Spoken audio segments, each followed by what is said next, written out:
Good morning. Today we're going to go over a couple of policies that have been implemented over the last few weeks. The first policy that we're going to discuss is the social media guideline.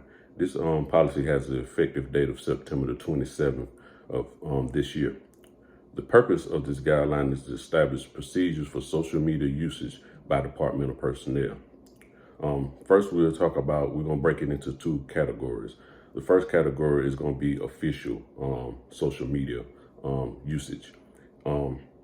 We have acceptable social media usage and posting as it refers to FIR personnel and incidents, and the department will utilize that to quickly disseminate information to the stakeholders, citizens, and the general public, and also media outlets. It's part of online communications.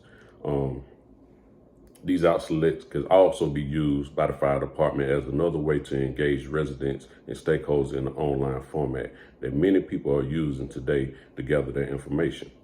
Now, with this procedure, with the departmental side of it,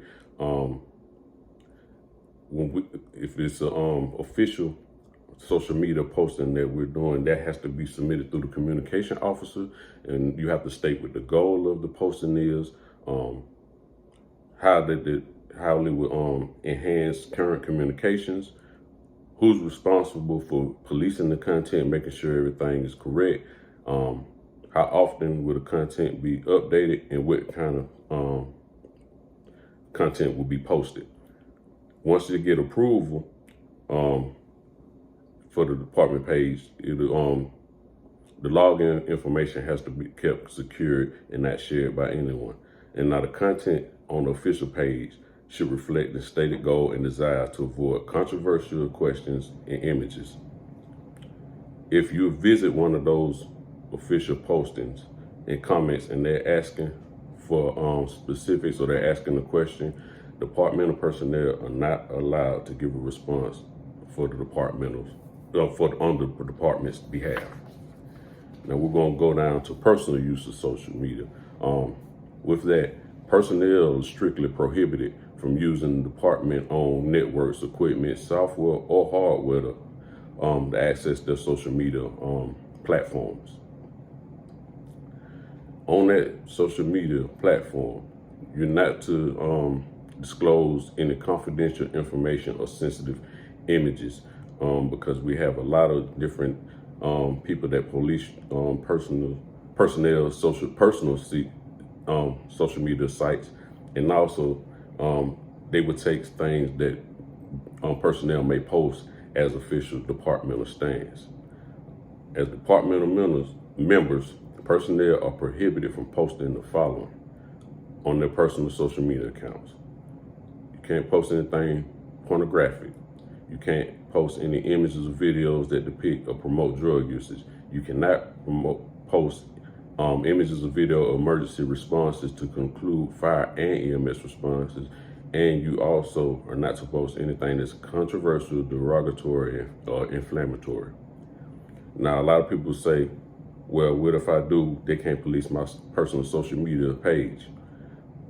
Employees that violate this policy may be subject to possible disciplinary action, and that can be anything up to and including termination after review by the communications office.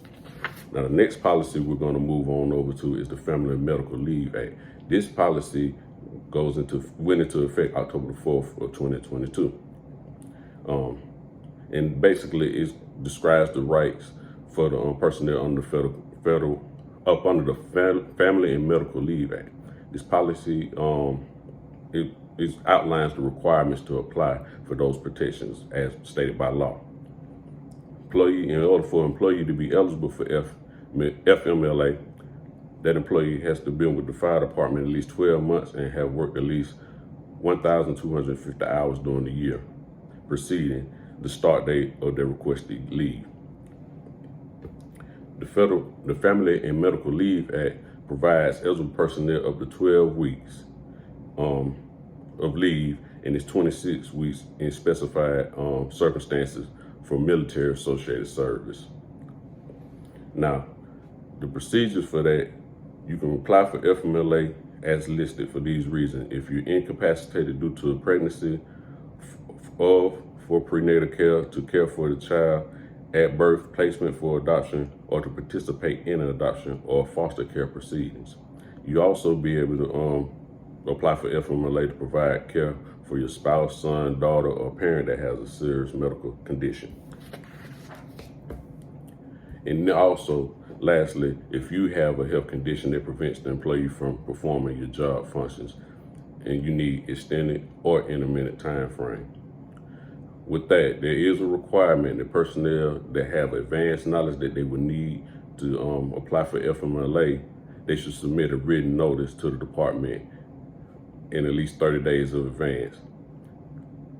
Now, if something unexpectedly happens to you, you got to submit a written request to the department as soon as feasible.